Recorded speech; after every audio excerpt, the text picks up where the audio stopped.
Welcome to Sober Sunrise, a podcast bringing you AA speaker meetings with stories of experience, strength, and hope from around the world.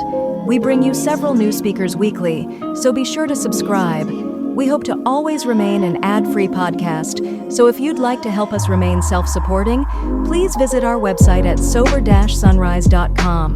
Whether you join us in the morning or at night, there's nothing better than a sober sunrise. We hope that you enjoy today's speaker.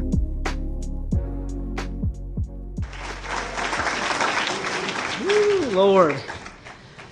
Thank you. Thank you very much, Mark. My name is Glynn Williford. I'm an alcoholic. Haven't the speakers been great this weekend so far?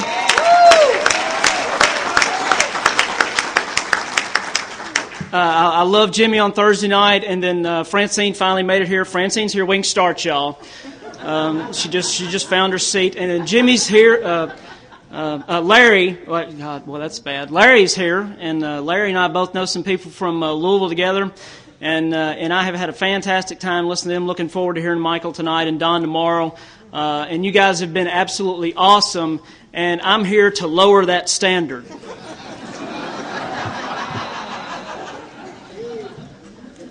You think I'm kidding? I'm nervous as a long-tailed cat in a rocking chair contest.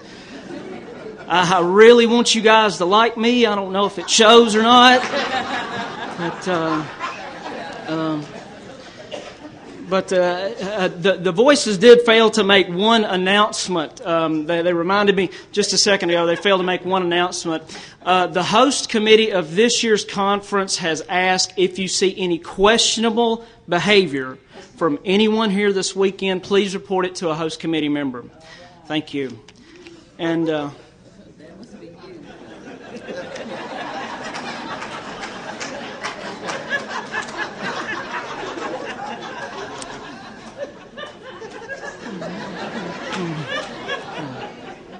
and before she stole my line, I was going to say, if you see any questionable behavior, let me know too, because I want to watch.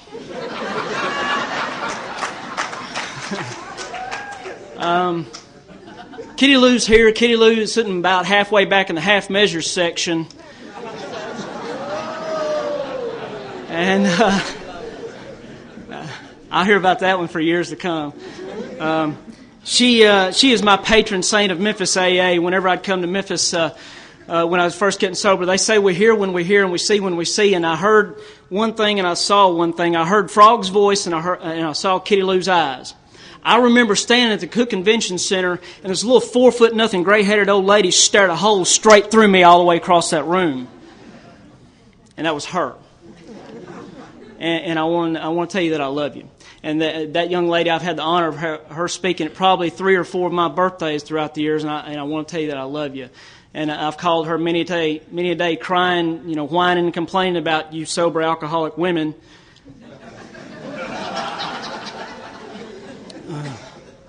I called her a few months ago, and I said, well, I heard they got a really good lineup of speakers for this year's Bluff City Conference. And I said, they've even got a guy speaking from Tennessee. And she said, would that be you? I said, yes. And she said, it doesn't matter.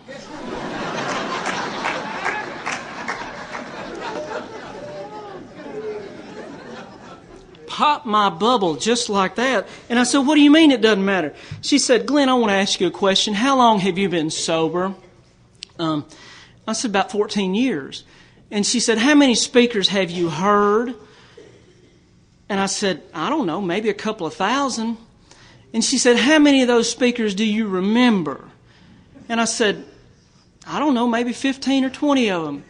She said, see, it doesn't matter.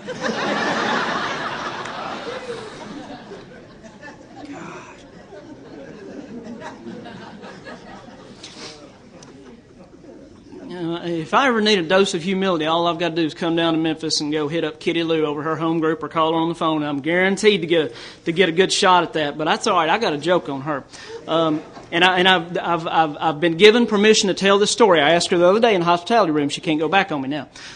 Kitty Lou, y'all don't know this, but she told me that I'm the only one she told, and I felt real special about that. She lost one of her little dogs last year. She's got a couple little dogs. And she started feeling really, really lonely and all this kind of stuff. So she went to the pet store. She's going to buy a new pet to replace it so she wouldn't feel as lonely. And so she looks over and she sees this frog in one of those little cages. And Frog looks up at her and says, "Buy me and take me home, and I guarantee you won't regret it."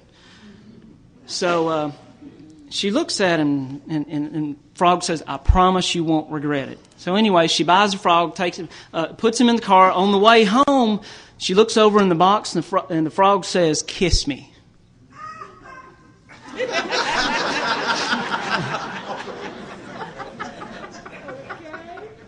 It says, "Kiss me, you won't regret it." So a little bit reluctant, she leans over and gives it a real little quick peck. And all of a sudden, he transforms into this really good-looking, fine, handsome young prince. And this prince leans over and kisses Kitty Lou on the cheek. You know what she turned into? First motel she could find.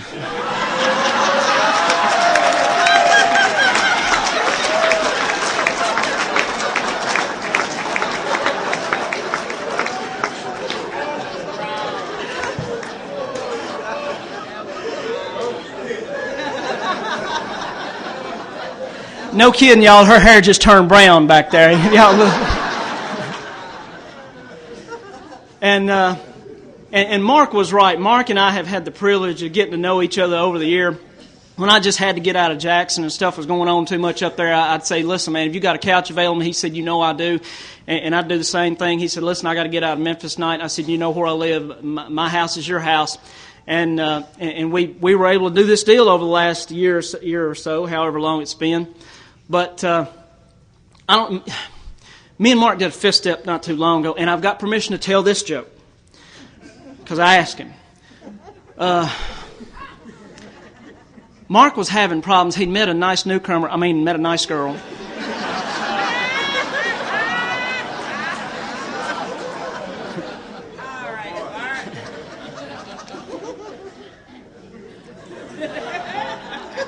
And it was stressing him out just a little bit.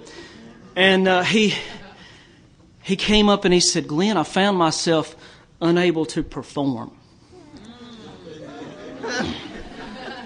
Well, I said, "Well, what'd you do?" He said, "Well, I went to the doctor." And said, me and my girlfriend went to the doctor, and the doctor said, "Well, it's no problem. I'll just give you some Viagra, and you guys can go on your merry way." And he said, "Well, Viagra, isn't that for the older crowd, kind of older crowd? Have you got anything different?" The doctor kind of scratched his head and said, "Well, we've got an experimental new procedure. What we do is we take the muscles from an elephant's trunk."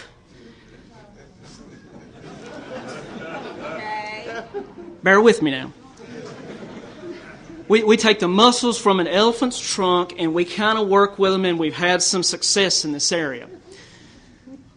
And so he looked at his girlfriend, thinking, I've got to do something. She looked at him thinking, "Yeah, you're right, you do." So they said, "All right, doctor, let's do it." So they had the operation, went through success. A couple months later, go back to the doctor, get the green light to try this stuff out. So they go to a nice little quaint restaurant here in Memphis. Candle lights on the table, low dim light, piano music soft playing in the background, real romantic. And they're sitting there staring goggle-eyed at each other like we do, and all of a sudden this big monstrosity comes up from under Mark's side of the table, reaches up, grabs a roll, and disappears.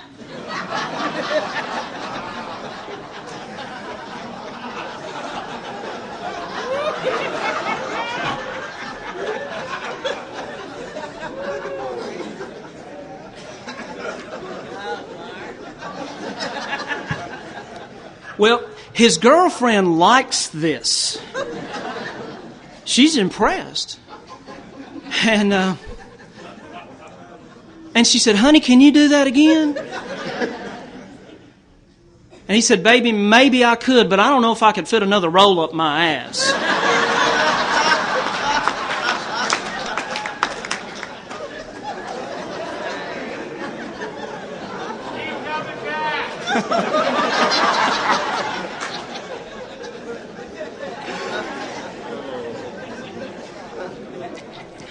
Ain't it good to laugh in sobriety, y'all?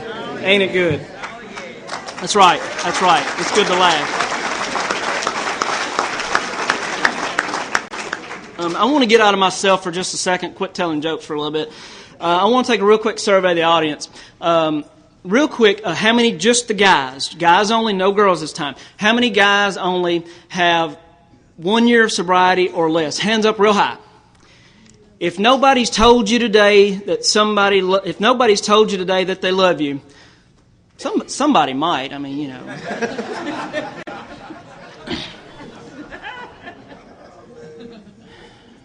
All right, girls, real quick. Just the girls this time, no guys. How many girls have 1 year of sobriety or less? Hands up real high. Real high. See me after this meeting. That's right. We're going to get spiritual. That's right. That's right. Yeah, they've got a new book out. It's bound to be approved, conference approved any minute. It says, "Let Go and Let Glynn." That's right. And the next one's going to be As Glynn Sees It. So see me after this meeting. The host committee has been absolutely awesome.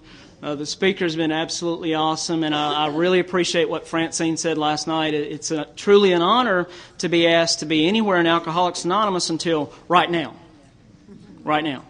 Because the butterflies in my stomach feel more like 747s. And but anyway, I caught my first resentment when I was 3 years old.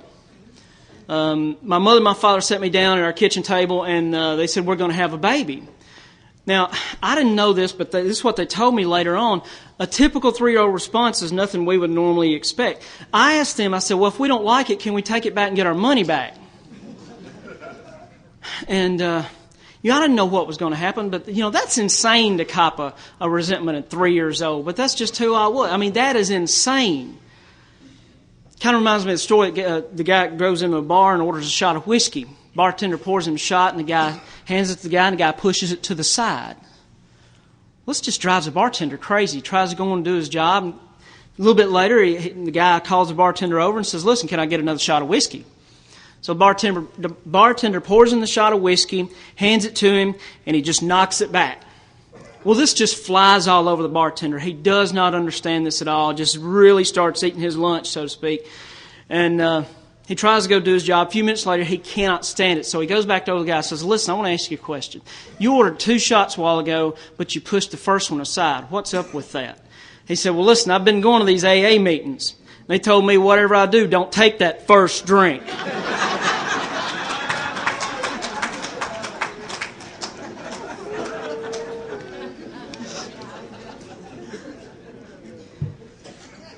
So, and that's how insane I was at 3 years old. Resentful. My little sister came along, I immediately became a bad brother. And I beat the hell out of her every chance I got. I mean, and I didn't know anything about sibling rivalry. I didn't know. My little sister came along, I immediately became a bad brother and was horrible to her. We'd be at my babysitter's house, and she'd give us a quarter, and you get penny candy back then. You get 1 piece of candy for a penny. So we'd go to the store, and they'd say, "Make sure your sister gets some candy." So I'd come back with about 22 pieces of candy. She'd come back with 3. And that was common for me. That was common. And one of the things that I get to do as a sober member of Alcoholics Anonymous, it came to me through help with a good friend, it came to me that one of the things I need to do is try to be a good brother. Try to be a good brother. I asked myself the question earlier this year, and I swear to you, as the Lord is my witness, I had never thought about this. I wonder what kind of sister my brother wanted. Whatever it was, I wasn't him. Not the funny guy that stands here before you. Not the guy that stands here with, right now I've got one thing on my mind. Right as I stand here, right now, Lord, God is my witness, I've got one thing on my mind. Do I look okay? That was supposed to go over better than that, y'all. So, all right. But in all honesty, I want to get out of myself real quick. And I was walking around in one of the merchandise rooms that I saw, and I happened to peek down and I saw something, and I immediately knew what God was telling me. See, one of the things that I get to do in Alcoholics Anonymous as a result of being a bad brother back then is I get to try to be a safe older male for the young girls that come into meetings in my town. And Francine said if you got a problem with middle-aged ladies that can't control their emotions, tough. And if you've got a problem with a 36-year-old man who can't control his emotions, well, my God, we're in trouble. But there's been a young lady that has been coming to meetings not long. And I call her my little sister in sobriety. And she's real special to me. And I got to get out of myself for a little bit.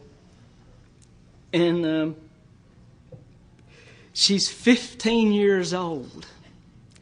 And just this past week, she celebrated 1 month of sobriety.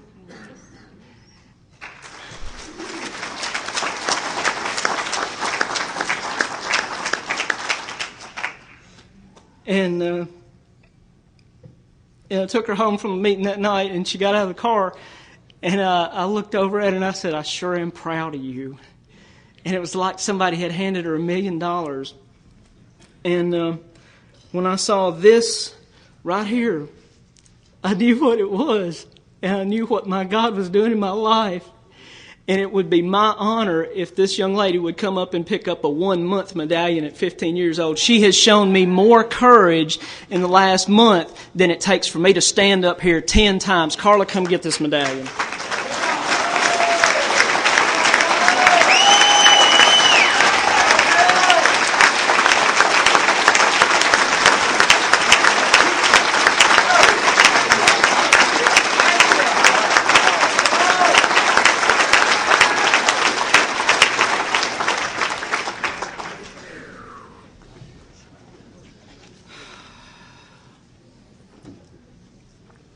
I think it takes a whole hell of a lot of courage to try to get sober at 15 years old. Because at 15 years old, I had my head so far up my rear, all I saw was darkness. And I'm proud of you. I'm proud of you.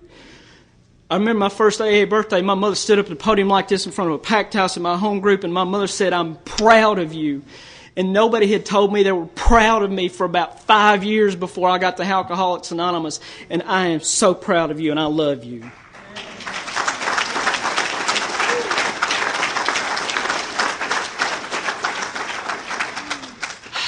Oh, Lord. I gotta try to write that.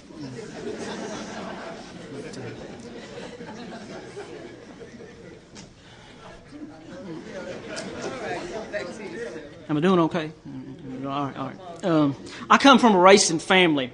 My father raced when I was a kid, and it was a source of shame, and it was a source of a whole lot of love when I was growing up.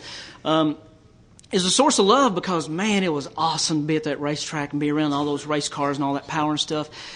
And I learned through inventory that my father was one of my heroes growing up because he raced cars, and I love that. And I also learned that it was a source of shame for me because we were the only family on our block that had a race car. And I mean, look, y'all told me I was not unique when I got here. Watch this test right here. How many of y'all come from a racing family? Grew up around it? Me and 2 more. That's it. And I have asked people that question from Portland to West Palm Beach, from Louisville to San Diego, and y'all, I believe, are the 16th and 17th people that have raised their hands. So I am unique. But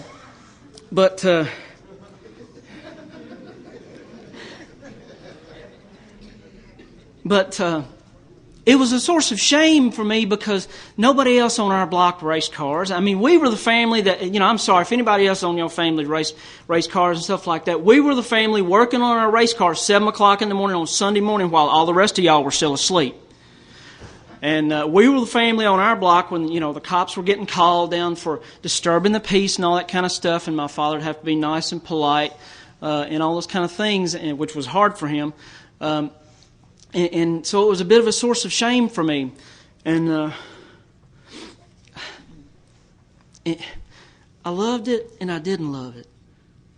And you know, I grew up knowing that I was different from people. Nobody else on our block raced. None of the other kids in my school's father raced.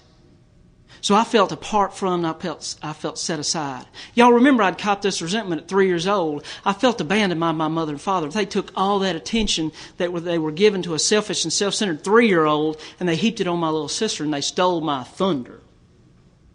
They stole my thunder. And at 3 years old, my gods left me. I learned through inventory later on that when I was a kid, I looked up out of that crib and I saw 2 people staring over that crib. They immediately became my gods.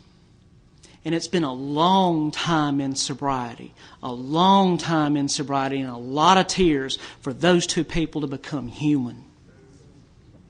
A long time. And today I love my Father. I love my Father for who He is, not who He's not. See, my father drank when I was young, and I never knew who he was when he was drinking. I didn't know if he was going to be that 800-pound romping, stomping gorilla roaring through the house like a tornado.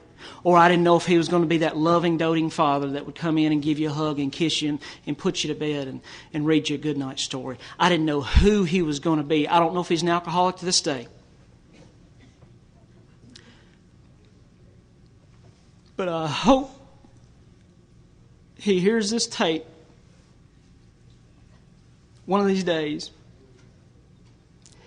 I want to tell him, Dad, I'm proud to be your son. Because I blamed him for everything. It was his fault. It was his fault. And if he ever hears this tape, I want to say, Dear God, Dad, I forgive you. Please forgive me for the things that I did. And I want to tell my mother, if she ever hears this tape, that, Dear God, I love you so much. And Kitty Lou's met my mother before, and she just wants her son to be okay. That's all. That's all. I rocked along as a kid. I was about 15 years old. Somebody passed a bottle of whiskey my way and said, "Do you want to try this?" I said, "Well, sure." You know, I wanted to fit in. And not long after that, they passed some marijuana my way and said, "Do you want to smoke this?" And I said, "Well, sure," because I wanted to fit in. And that was about 15 when I did that. And I was about 15 when I discovered sex. Yeah. Now, I was about 18 when I found out you could have sex with somebody.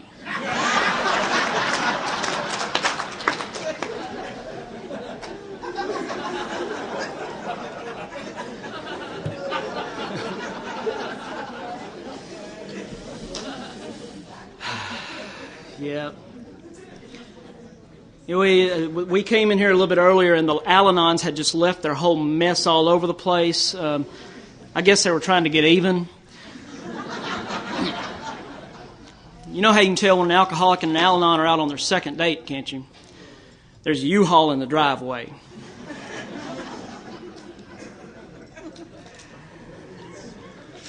You know how an Al-Anon has sex with you, don't you? They just attach and let you screw yourself.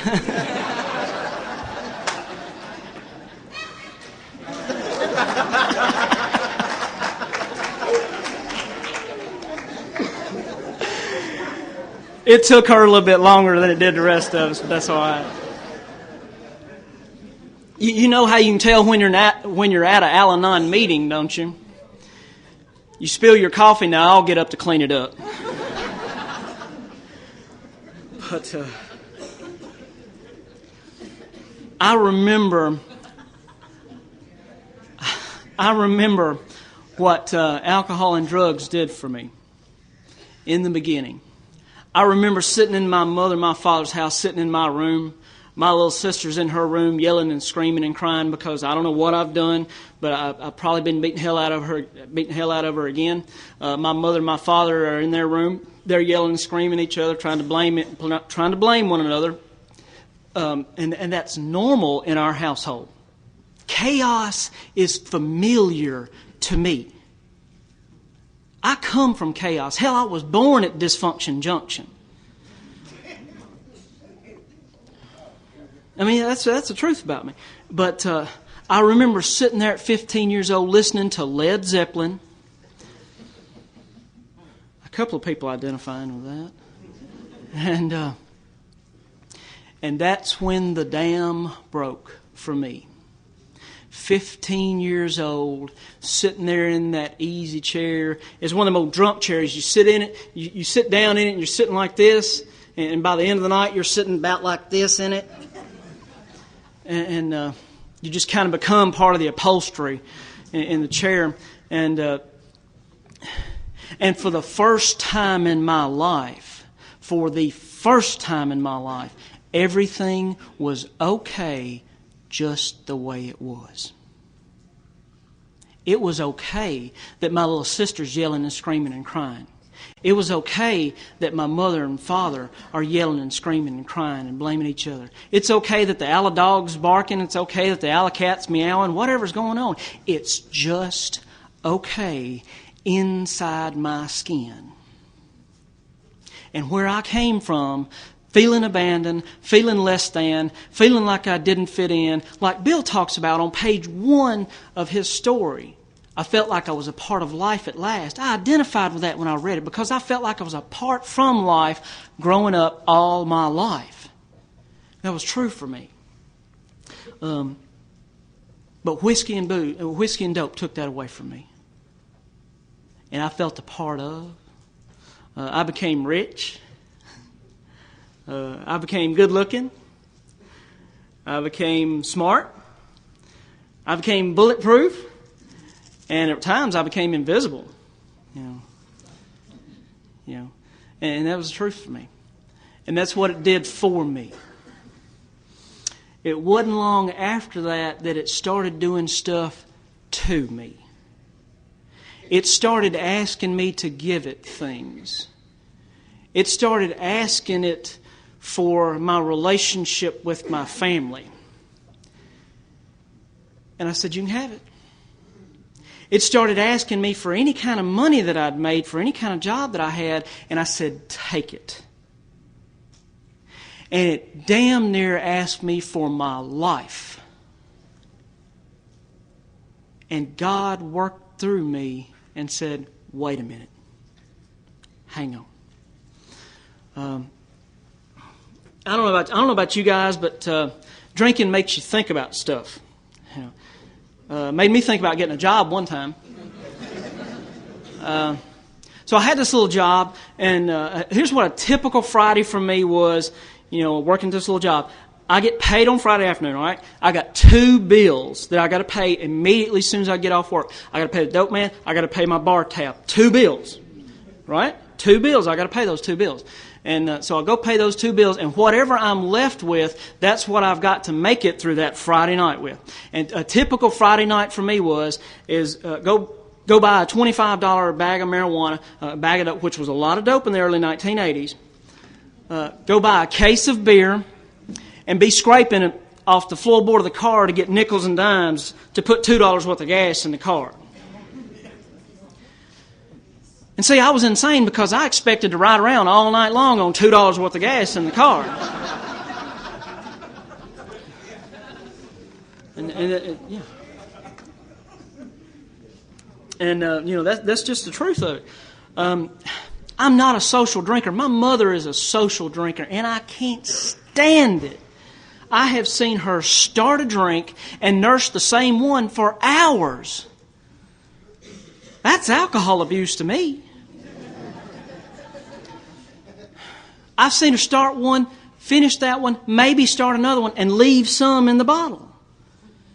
So needless to say, whenever I was drinking, I kind of followed my mother around if she was going somewhere and finished hers off. Finished anybody else's off I could get my hands on too.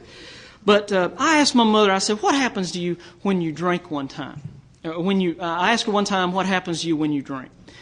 And she said, well, I kind of loosen up a little bit. I kind of get a woozy, out of control feeling going on, and I just feel kind of good. I said, okay. And I said, what then? And she said, I don't want any more. It's exactly at that point that separates the social drinker from the full-blown chronic alcoholic like me. Because when I get that little loosey, out of control feeling, loosened up, get the body flowing and all that kind of stuff on the dance floor, all this, whatever, that's exactly when I want all I can get my hands on. Every one of them. If I can go by and beg, borrow, steal, sell my soul to the devil for whatever I've got to do, that's exactly what I'm willing to do to get another one. They told me once too many, 1,000's not enough, and if you've never heard that, I hope you can stay here long enough to identify with that, because I did. I'm not an alcoholic because I drank too much. The people that told me I drank too much, I knew they didn't know. There's no way they knew. I'm not an alcoholic because I drank too much. I'm an alcoholic because I never got enough. And that's the truth about me. I'm a blackout driver. It's more fun that way.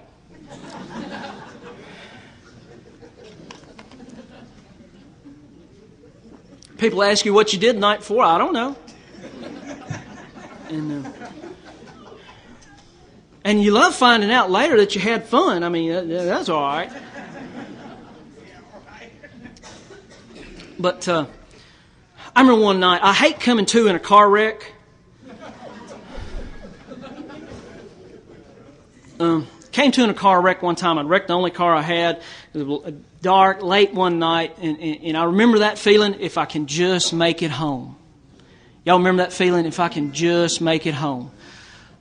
Well, blacked out that night and wrecked my car. And, you know, cars don't drive too well when they're wrapped around trees. I didn't know that. Anyway, so the car won't move, and I just getting aggravated. You know how you just get aggravated when you're drunk? It's God. So anyway, so I start taking off walking. And I realize I'm probably about 2 miles from home. So I start taking off walking, and all of a sudden I realize I've got a bad headache. So I reach up, grab my hair, and I don't know what I'm going to do. I grab my hair, and I look down at my hand, and my hand is covered in blood. And I look down at the clothes I'm wearing, and my shirt is covered in blood, and I've got on a pair of pants, and the front of them is covered in blood. I immediately copped a resentment. It was not a resentment that I was drunk again. It was not a resentment that I had wrecked my only car, been in another car wreck. I copped a resentment because I ruined a nice white shirt and a nice white pair of pinstripe pants. Because Miami Vice was hot at the time, and it's what I was wearing.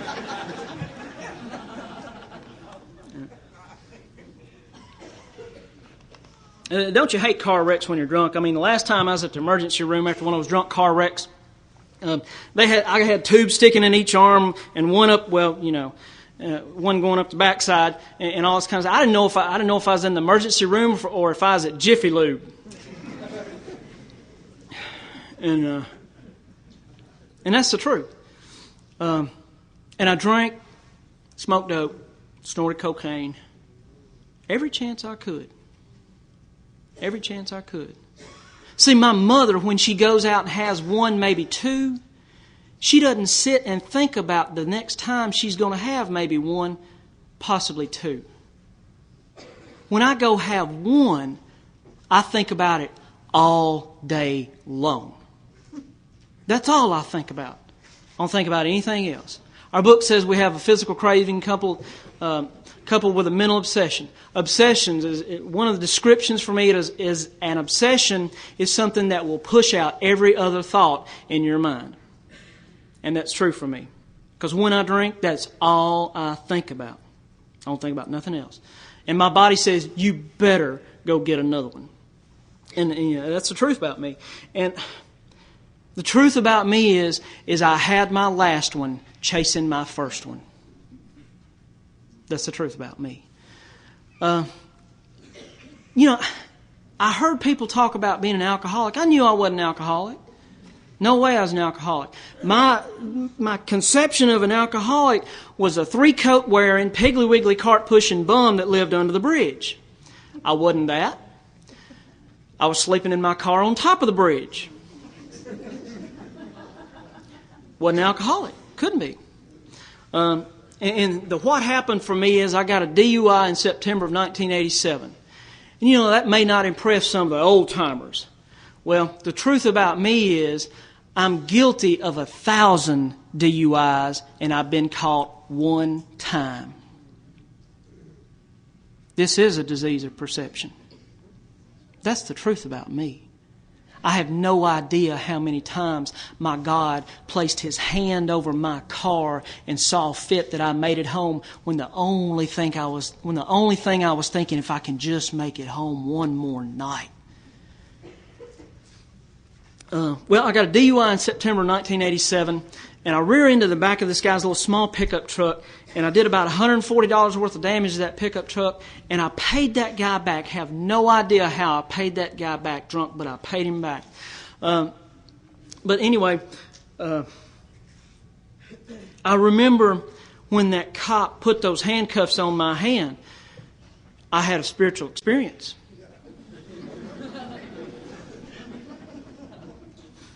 I became a nice guy. And I vaguely sensed I wasn't being too smart about that. But I remember that cop telling me, Mr. Wilford, we're taking you to jail for DWI. It was DWI back then, it wasn't DUI. We're taking you to jail for DWI. And something ran across the front of my little pea brain that said, this is not supposed to be happening to me. Doesn't he know who I am? I mean, I grew up in a racing family. I was driving the family's race car at the racetrack at 15 years old, before I ever had a driver's license. But it's hard to explain your credentials when you're in handcuffs. But I remember that happening. And that cop set me in the back of that police car. Now, I don't know about you guys, but I know my God works in my life. He's given me the courage to stand up here today and to fight through my own fears, fight through all of my insecurities that say, Glynn, you don't deserve to be up there. And He's given me the courage to do that. And I know my God worked in my life drunk, and I know He works in my life sober. Because what happened that night, from where I'm standing at this podium, just about to the front of this hotel, my grandmother was sitting in a bar, and she saw that DWI happen, and she saw that car wreck. And she sent somebody out of that bar to try to talk that cop out of taking me to jail that night. Now, I don't know about you guys, but I spent my drinking and my drugging career about 3 steps ahead of complete and total disaster. I'm grateful that my God was working in that cop's life that night and got that guy to do his job and take me to jail, because it's where I needed to be that night, to protect you from me, because I was a tornado roaring through your life. And I remember going to jail that night, and He took me to jail. And to illustrate even further that God was working in that cop's life, I saw that cop in a bar about a month later, and he said, don't go down such and such road down here in Jackson because the cops have a roadblock set up. How about that? God using a policeman to work in my life to keep me out of another scrape. 3 steps ahead of complete and utter disaster. Well, back then they made you go to DUI school or DWI school. I have a resentment over DWI school to this day. I thought they were going to teach me how to drive drunk. Well, it was an all-day class, and the woman teaching the class that day was armed with the facts about herself. They made us take a little test at the end of the class, a little 20-question test. Had crazy questions on it, like, has drinking caused you problems with your family? Hell no, they kicked me out a long time ago.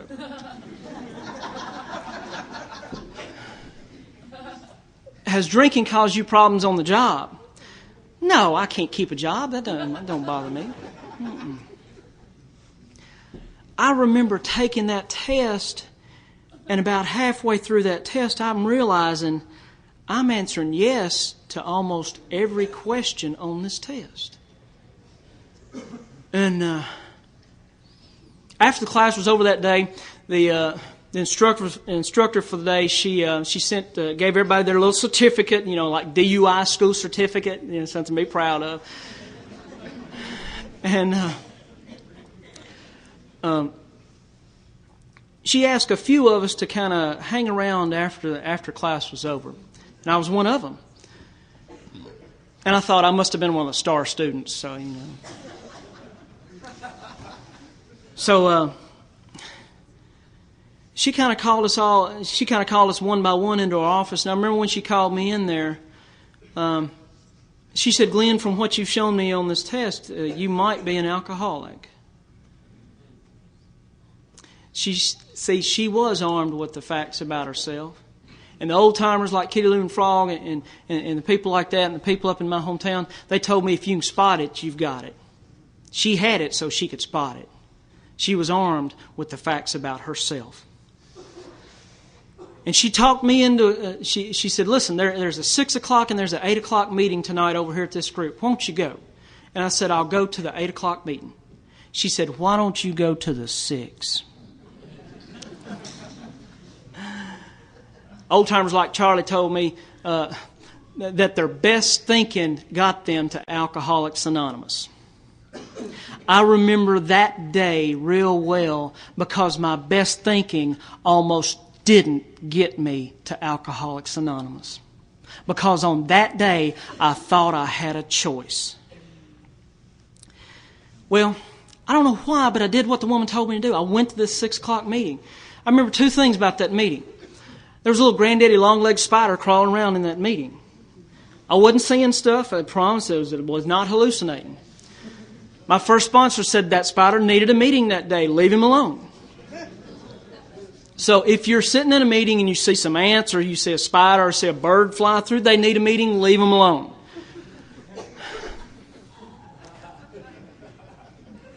And a fella came up to me after the meeting and he stuck his hand out and he said, "Glynn, keep coming back." And I had no idea why he did that for a long time. But upon reflection and upon a lot of inventories, I know why he did that. I know why he did it, and I know why it stuck out in my life. It stuck out in my life that day because nobody had told me to come back anywhere for about 5 years before I staggered through these doors. I believe three of the most important words in Alcoholics Anonymous we can say are keep coming back. Because when there's no way in hell I'll ever hear "I love you" when I'm still drinking and I'm still doing drugs, there's no way I could have heard that. I heard that fella tell me, keep coming back. See, what I brought to the rooms of Alcoholics Anonymous after inventory and inventory, I finally found out what I brought to you. It was not a pretty sight. What happened is I felt horribly guilty about the things that I had done. And I felt ashamed of who I was. And that's what I brought to you. And you gave me the three most important words I believe in all of Alcoholics Anonymous. You told me, keep coming back.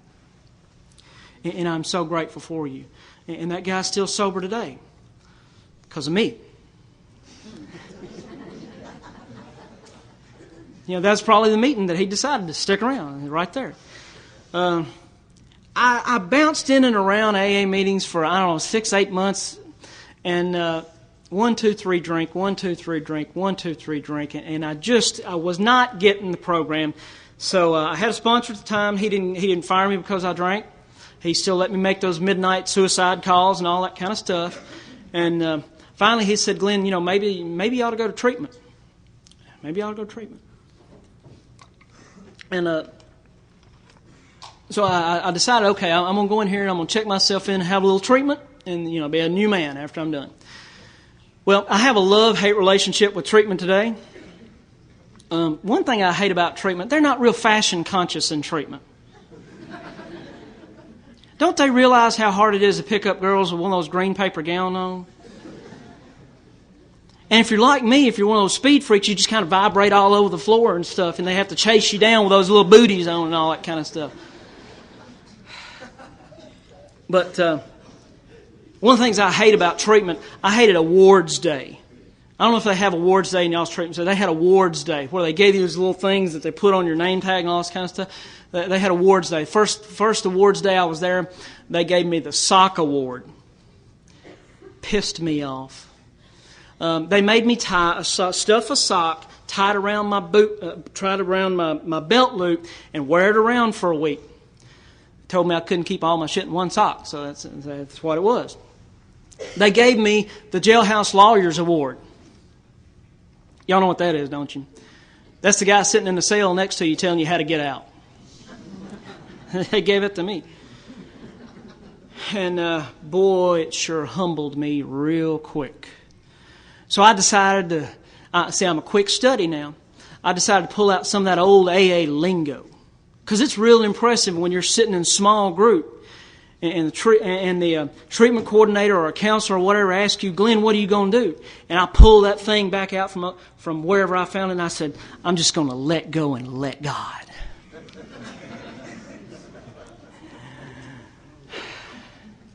Or maybe a few days later we'd be sitting in small group and it's my turn on the hot seat and I'd just say, I'm just going to turn it over.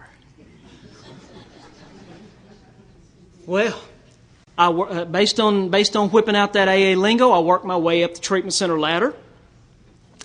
Here comes awards day, and it's my third week in treatment. Here comes awards day, and boy, I got my chest stuck out because I know something's good about to happen. I got all these expectations and all this kind of stuff, and they gave me the Male Representatives Award. I'm now Captain AA. 3 weeks sober in a treatment center, and I'm the male representative of our treatment center. I'm a circuit speaker in training. I know it already. And they didn't like that too well. But what happened for me in treatment was I was sitting in the day room one time, and in she walked. And she was a newcomer there, and I was an old-timer in treatment.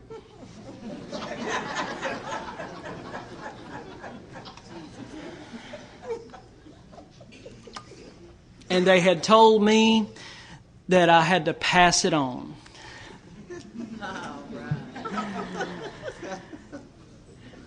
Well, they frown on that stuff in treatment. They frown on that stuff, and they kicked me out of treatment. 3 weeks in treatment, they kicked me out. Said, "Don't come back." So I went from being Captain AA to a lowly little newcomer.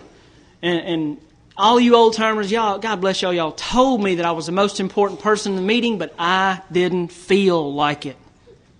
I went from being male representative of Alcoholics Anonymous, busted down to a newcomer.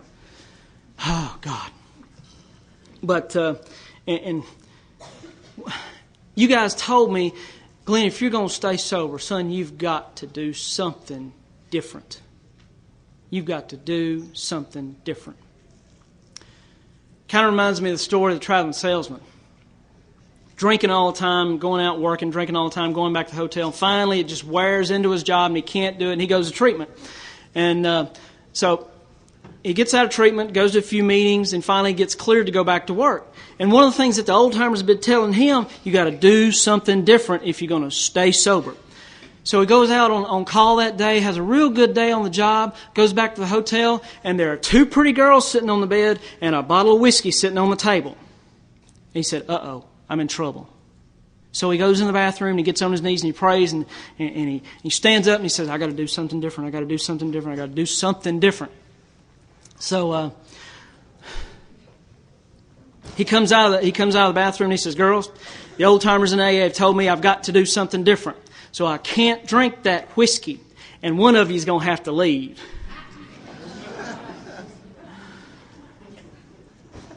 See, I thought that would go over better now. But I hung around Alcoholics Anonymous. One thing, in a way, I loved you old timers when I got here, and in a way, I hated you. Now, in my home group, when I got sober, they used to have their little own amen corner. You know, they wouldn't let none of the new people sit next to them. They'd just stare across the room at you and all that kind of stuff. And I thought, okay, I need to make friends with the old timers. I went bouncing up to one of them one time, and I said, I'm expecting a miracle. He said, I bet you are. And God bless. I remember one old timer, he told me, he said, son, I want to tell you something. I'm just using you for entertainment is all. And that's the truth. I remember sitting in a meeting one time, and this old guy was sitting there, and he had a cigar in his hand, and he just sat there and he stared across the top of those horn-rimmed glasses, and that cigar never moved. And at the end of that meeting, the ashes on the end of that cigar was about six inches long because he was serene, by God. And that's the truth. That's the truth. But I finally saw the attraction of the program. Finally saw the attraction of the program. She was blonde. And I was hoping that they had told her she had to give it away to keep it, but the old-timers had got to her ahead of time and warned her about me, and I know she was sitting there thinking, what an order, I can't go through with that. I got sober. Put the plug in the jug, went to Alcoholics Anonymous meetings, hung out with sober people, did what you sober people told me to do. And I celebrated that first year birthday. My mother came, and my mother handed me my first year medallion.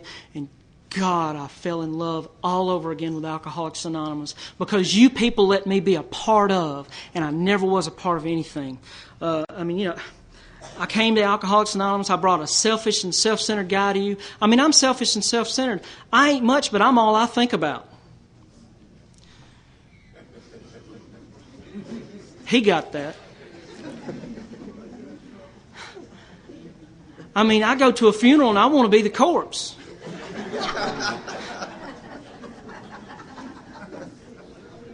If I had some sexual identity issues, I'd probably go to a wedding and want to be the bride.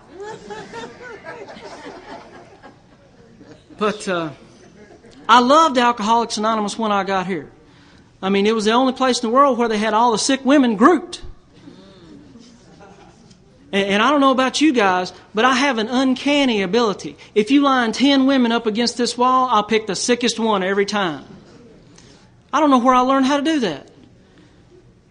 But I remember my first conference that I ever went to was the International Conference Young People in AA in 1988 in Nashville, Tennessee. And I held hands with 4,000 people that weekend, and they said the Lord's Prayer, and it was like a spiritual lightning bolt hit me. And I don't know about you guys, but every time to this day, 14 years later, every time I hold hands with you good people and say the Lord's Prayer, I get goosebumps running up and down my spine. And I thank you for that.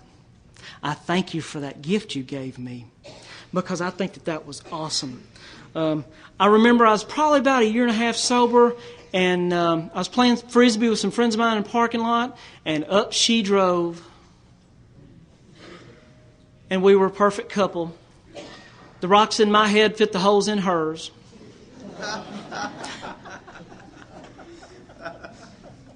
And we fell in sick on the spot. She wasn't in AA. She's a normal person still to this day, not an alcoholic. And we rocked along for about a year, and then she told me the two most scary words that you could tell a selfish and self-centered alcoholic. She said, "I'm pregnant." And I thought, what an order. I can't go through with that. And if you want to know the truth about me, I said some really horrible things to that young lady. And I thought some really horrible thoughts surrounding that situation.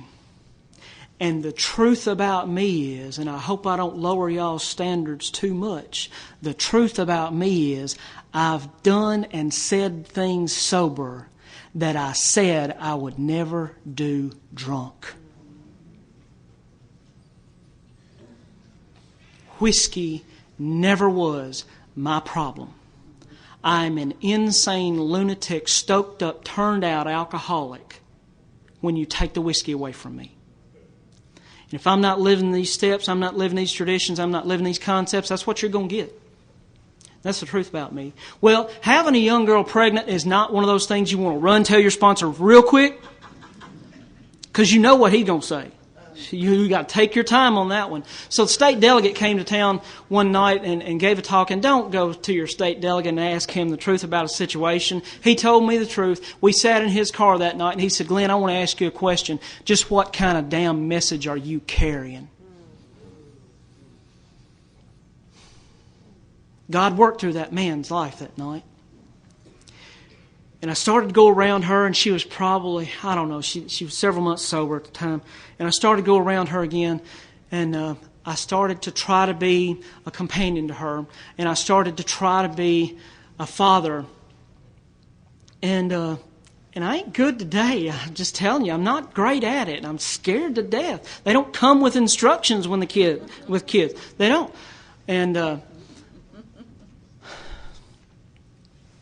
my son is 10 today, and he knows where his father is doing. He knows where his father is doing right now. He knows where he's at, and he's never seen his father drunk.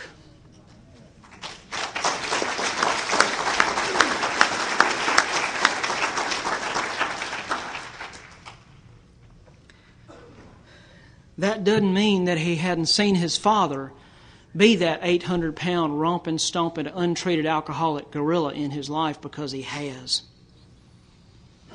And I've just tried to become more human to him lately in the last probably 2 or 3 years. I've tried to become less of a God in his mind and become just a man. Just a man. But my son and I have stood on top of the world's tallest building, and you guys have gave me the gift that to this day my son has told me, "Dad, I'm getting tired of going to Disney World." He loves it. He wants to move to Florida. I mean, we've been down there, I don't know, probably half a dozen times. First time we went down there on the plane coming back, said, "Dad, I want to move to Florida." And I said, "Taylor, why is that?" He said, "Well, they don't have schools there." I said, "What do you mean they don't have schools there?" He said, "I didn't see any." And that's the truth for him. And we get to do stuff like this. And in the last year or so, I've had the real privilege and honor of speaking at a lot of places throughout the country. And whenever I stand up behind these podiums, I always say, "Taylor, wherever you're at, I love you, and I am proud of you, and I am proud to be your father." Because he's a good kid. And as a result of Alcoholics Anonymous, his kindergarten teacher said, "Glynn, if I ever have a son, I'd like for him to be like your son." Thank you, Alcoholics Anonymous.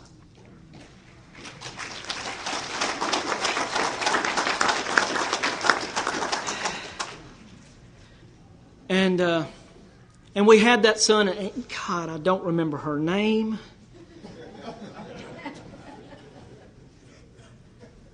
Oh yeah, the plaintiff. And that's it. And that's it.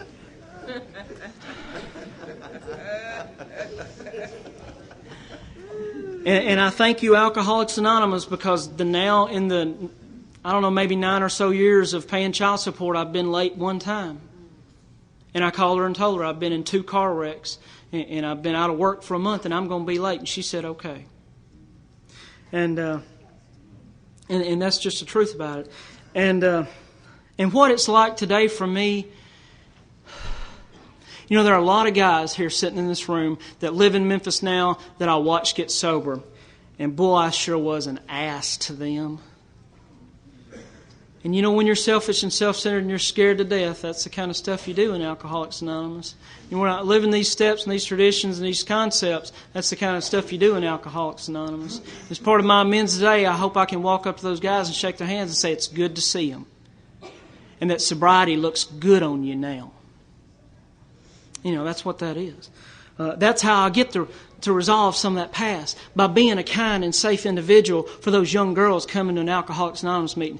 We had a girl come into our clubhouse, I don't know, maybe a week or so ago, and she sat down, and I guess she was doing it on purpose, but she had really big spirituality, and she was young, and she said, "It's really hard right now because I'm going through a divorce and I'm trying to get sober." And I thought, well, this is going to be entertaining to watch this. And it was like a feeding frenzy around there. And it was rough to sit back and watch that. It's rough to sit back and watch that. See new people coming in this program, and there are people who have done the steps, done the traditions, done the 12 concepts, and they're fighting for the people's lives who are just coming in the door. I don't want to drag another one through the hell I've already been through. And the truth about me is, I was standing at that clubhouse, standing at our cabinet one day, and in walked this woman, and I thought, she's got really big spirituality. And she was blonde. And I thought, God, she could be my soulmate. Damn it, what was her name?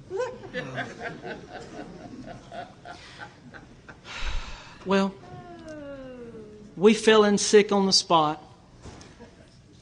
And we were the Ken and Barbie of Jackson AA. Sitting on the podium together, sitting on the platform together at conferences, we were the looking good couple. And the truth about me is, before I took that young lady as a victim, I probably didn't have effective sponsorship for about 2 years before that. And I drug her straight into hell sober. And it didn't work. And we split up.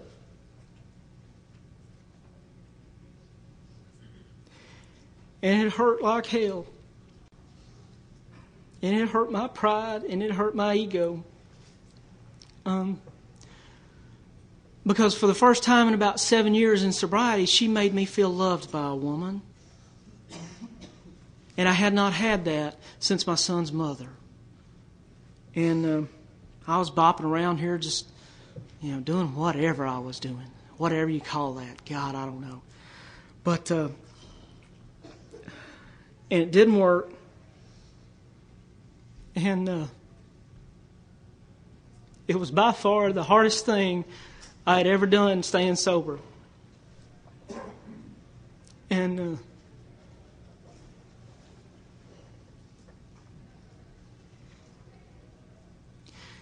it's hard to be effective, and it's hard to be efficient in your life when you're laying in your living room floor, balled up and curled up like a baby, crying uncontrollably.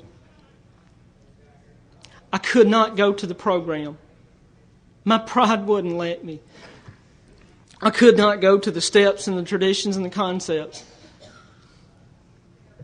And there were two things that kept me alive.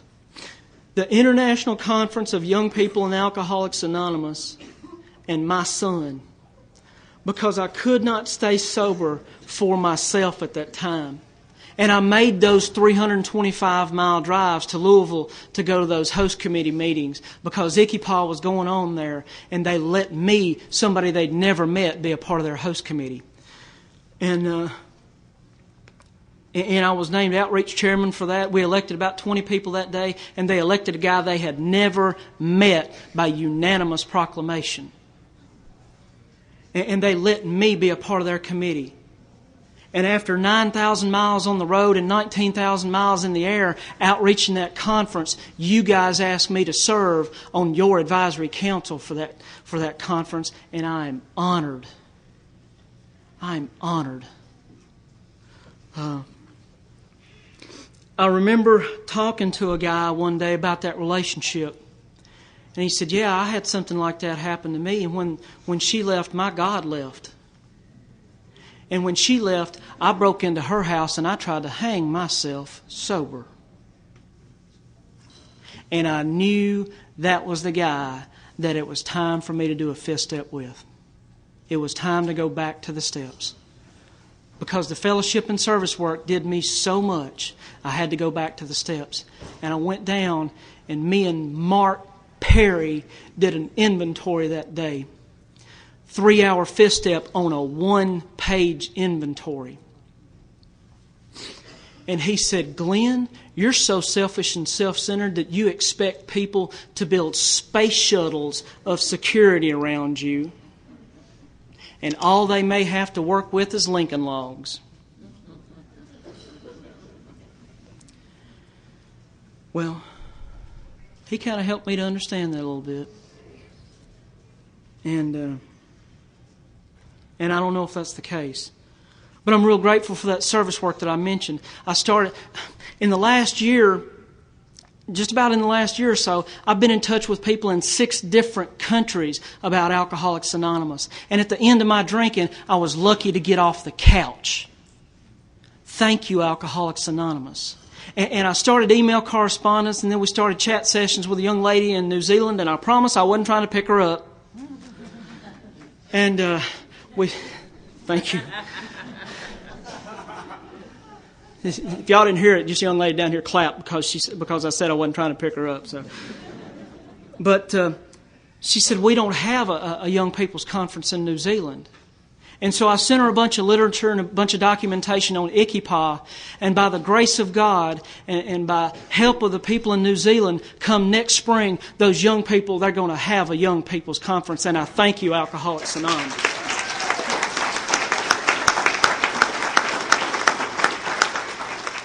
And she sent me an email probably about a month or so ago, and she said, Glynn, thank you very much for your spark, because if it weren't for you, I would have simply sat around and thought about it for years.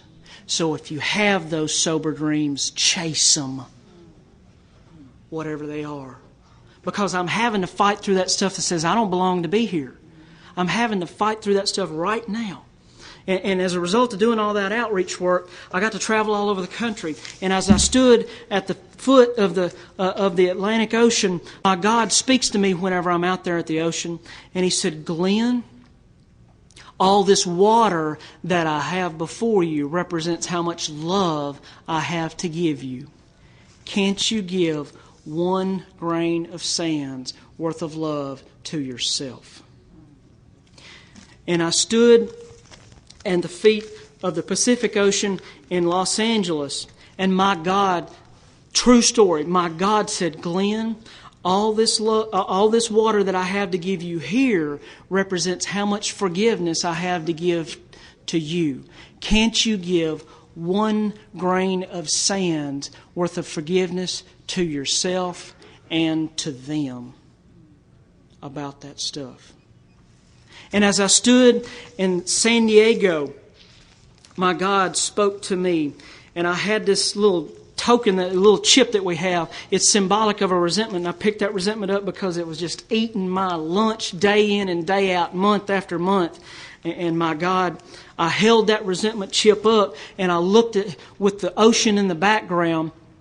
And my God said to me, He said, Glynn, all this water is symbolic of how much power I have. And to me, all of your issues, your resentments, all of that stuff is as big as 1 grain of sand to me. Well, the last time I saw that resentment chip, that sucker was flying in the Pacific Ocean.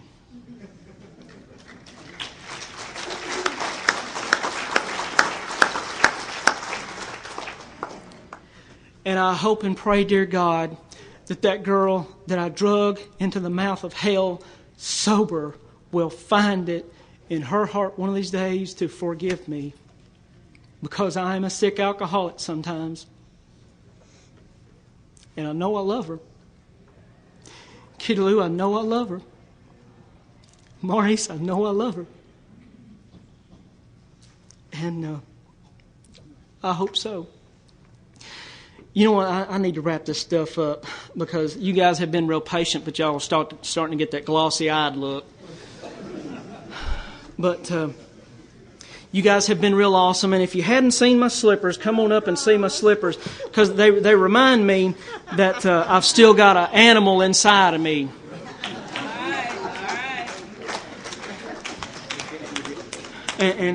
And I hope that I haven't lowered the standard for this weekend too much. And I'm really looking forward to hearing Michael talk tonight, and really looking forward to hear Don talk tomorrow. And the last thing that I always say, whether it be from a podium or at my home group or at any group that I attend in Alcoholics Anonymous, I have talked far too long and said far too little. Thank you for having me here in Memphis. Thank you for listening to Sober Sunrise. If you enjoyed today's episode, please give it a thumbs up, as it will help share the message. Until next time, have a great day.